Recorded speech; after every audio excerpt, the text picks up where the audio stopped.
હું શું કહું છું, આપણે બે બહેનોને ગુજરાત હાઉસિંગમાં આટો મારવા જવું છે. હાલતી ત્યાં છોકરા જેવા બપોર વચાળે હોઈ જાય ને, બે બહેનો છે ને રિક્ષા બાંધીને સીધા ગુજરાત હાઉસિંગમાં સાંજ સુધી છે ને આવું જ નથી 6 વાગ્યા સુધી. નારે ના મોટી આવી છે ને એ સાચો છે બધા છોકરાને. અને આમ જો વળતા છે ને પાણીપુરી ખાતા હશું. અમે છે ને ક્યાંય નથી જતા, વાતું જ કરીએ છીએ, કોઈ ક્યાંય નથી જતા. હુઈ જાવ છાના મારા, નકર ક્વોલિટી કોઈને લઈ દો. બાજુવાળી રેખા ગઈ હતી ને, હે મસ્ત કાપડ લઈ આવી છે, આમ લસકા જેવું કાપડ હતું. તો મારે બહુ કંઈ લેવું નથી, પણ આ ઉનાળામાં છે ને થોડાક આવા કોટનના ડ્રેસ લઈ લેવા છે 5-6 જોડી. અને રાત્રે છે ને નાઇટ ડ્રેસમાં મારે પહેરવા માટે લેવા છે 6-7 જોડી લઈ લેવા છે. હું જો ક્વોલિટી વાળો આવ્યો, એ લાલુ ક્વોલિટી વાળો આવ્યો, તાર ક્વોલિટી ખાવી હોય તો.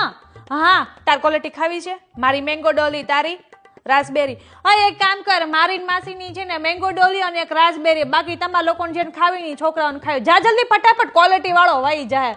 વાતો કરવામાંથી ઊંચો ના આવે. આ ફ્રીજની ઉપર પાકીટ પડ્યું છે ને ત્યાં પૈસા પડ્યા છે, જા જલ્દી ફટાફટ. હાલ ને જાય, પછી છે ને મારે નળંદ આવવાના છે રોકાવા મહિનો, પછી મારા પાસે કઈ ટાઈમ નહીં હોય. તું આવી છો તા તો મેં કીધું જાય.